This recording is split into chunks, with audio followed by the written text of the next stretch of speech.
আসসালামু আলাইকুম। আমি মুজাহিদুল ইসলাম, অর্ডিনারি স্কুলে আপনাদের সবাইকে স্বাগতম। এখন আমি বৈদ্যুতিক রক্ষণ যন্ত্র এই অধ্যায় হতে আলোচনা করব।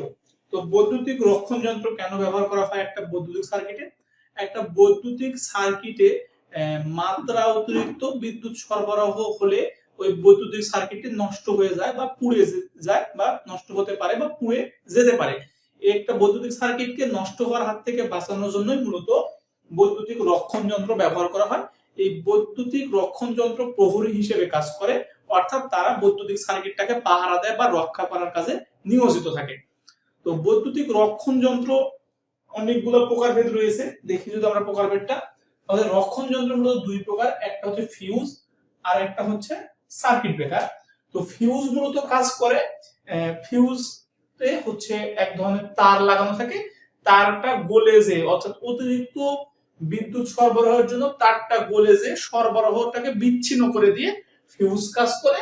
আর সার্কিট ব্রেকারে কোনো তার গলে যায় না, শুধু তারটার কানেকশনটা অফ হয়ে যায় এবং অফ হওয়ার মাধ্যমে ওই সার্কিটটাতে কারেন্ট প্রবাহ বন্ধ করে দেয়। এইভাবে সার্কিট ব্রেকার কাজ করে।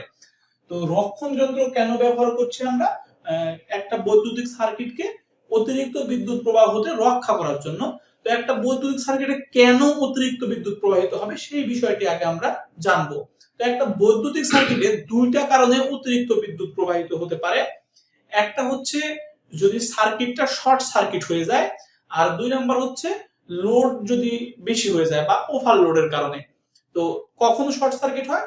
যখন নিউট্রাল ফেজ বা আর্থ এক সংযোগ হয়ে যায় বা সংযোগ পেয়ে যায়, তখন সেখানে মানে নির্দিষ্ট মানের চাইতে অনেক বেশি মানের বিদ্যুৎ সরবরাহ করে বা অনেক বেশি মানের বিদ্যুৎ প্রবাহিত হয়, তখন তাকে বলা হয় শর্ট সার্কিট।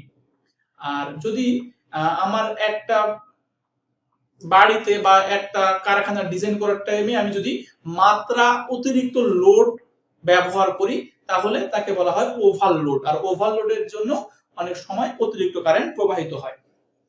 তো যাই হোক, আমরা ফিউজ এবং সার্কিট ব্রেকার সম্পর্কে জানলাম। এখন মূলত ফিউজ দুই প্রকার। একটা ফিউজ হচ্ছে এখন ফিউজ মূলত তিন প্রকার। একটা হচ্ছে রিনিউয়েবল ফিউজ, আর একটা হচ্ছে কার্টিস ফিউজ, আর একটি হচ্ছে এইচআরসি ফিউজ। তো প্রথমে আমরা জানবো রিনিউয়েবল ফিউজটা কি। রিনিউয়েবল ফিউজটা হচ্ছে মূলত এক প্রকার ফিউজ। এই ফিউজটা চীনামাটির তৈরি বা গ্লাসের তৈরি হয়ে থাকে।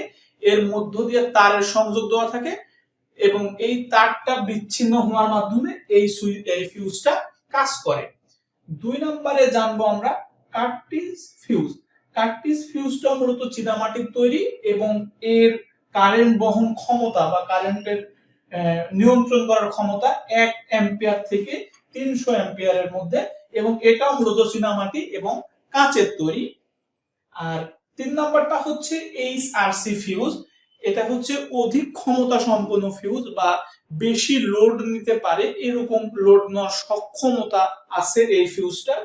এই ফিউজটা মূলত চীনামাটি বা কাঁচ দিয়ে তৈরি, কিন্তু এর মধ্যে সংযোগ তার হিসেবে রূপার তার ব্যবহার করা হয় এবং এই ফিউজটা ক্ষমতা 2 অ্যাম্পিয়ার থেকে 800 অ্যাম্পিয়ার পর্যন্ত হয়ে থাকে। তো আমরা এখন ফিউজের যে তিনটা প্রকারভেদ এবং তিনটা প্রকারভেদ সম্পর্কে আমরা জানলাম। এছাড়াও আরো অনেক ফিউজ রয়েছে, কিন্তু মূলত এই তিন ভাগে ভাগ করা হয় বা তিনটা বিষয় নিয়ে ভাগ করা হয়েছে ফিউজটাকে। আর এরপর আমরা জানবো সার্কিট ব্রেকার সম্পর্কে। সার্কিট ব্রেকারকেও মূলত আমরা তিন ভাগে বলতে পারি। একটা হচ্ছে সিঙ্গেল পোল, একটা হচ্ছে ডাবল পোল, আর একটা হচ্ছে ট্রিপল পোল। তো সিঙ্গেল পোল কাকে বলে? সিঙ্গেল পোল সার্কিট ব্রেকারটাতে এটাতে পোল সংখ্যা হচ্ছে একটি, অর্থাৎ এই সার্কিট ব্রেকারে একটি পোল থাকে এবং এই সার্কিট ব্রেকারটা ওয়ান ফেজ সাপ্লাইয়ের ক্ষেত্রে ব্যবহার করা হয়, যেরকম বাসা বাড়িতে অথবা বেকারির কারখানাতে মূলত এই সার্কিট ব্রেকারটা ব্যবহার করা হয়। আর তারপর আমরা জানবো ডাবল পোল সার্কিট ব্রেকার সম্পর্কে। ডাবল পোল সার্কিট ব্রেকারে পোল থাকে হচ্ছে দুইটি এবং এটি কারখানাতে সচরাচর ব্যবহার করা হয়।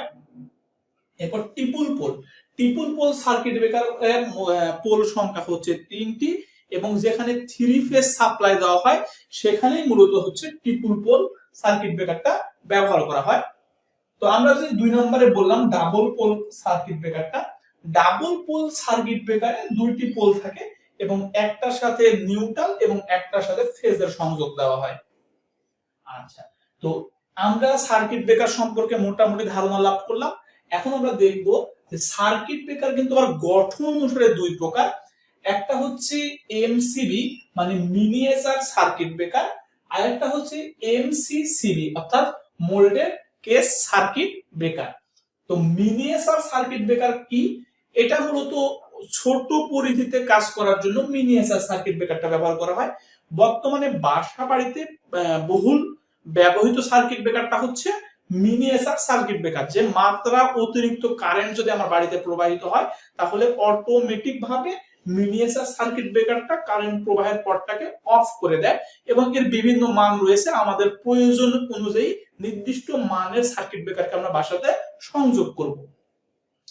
আর 2 নম্বর যেটা আমরা জানলাম moulded case circuit breaker. Moulded case circuit breaker মূলত ট্রিপল পোল সার্কিট ব্রেকারের মতোই এবং এই সার্কিট ব্রেকারটি সাধারণত বিভিন্ন কলকারখানাতে বা ইন্ডাস্ট্রিতে ব্যবহার করা হয়। তাহলে আমরা রক্ষণ যন্ত্র জানলাম মূলত দুই প্রকার, ফিউজ এবং সার্কিট ব্রেকার, এবং ফিউজেরও শ্রেণীবিভাগ দেখলাম এবং সার্কিট ব্রেকারেরও আমরা শ্রেণীবিভাগ দেখলাম। তাহলে রক্ষণ যন্ত্র সম্পর্কে আমাদের একটা সুনির্দিষ্ট ধারণা আসলো। এখন এ পর্যন্তই, আগামী ক্লাসে ইনশাআল্লাহ আমরা বাকিটুকু আলোচনা করব। আসসালামু আলাইকুম।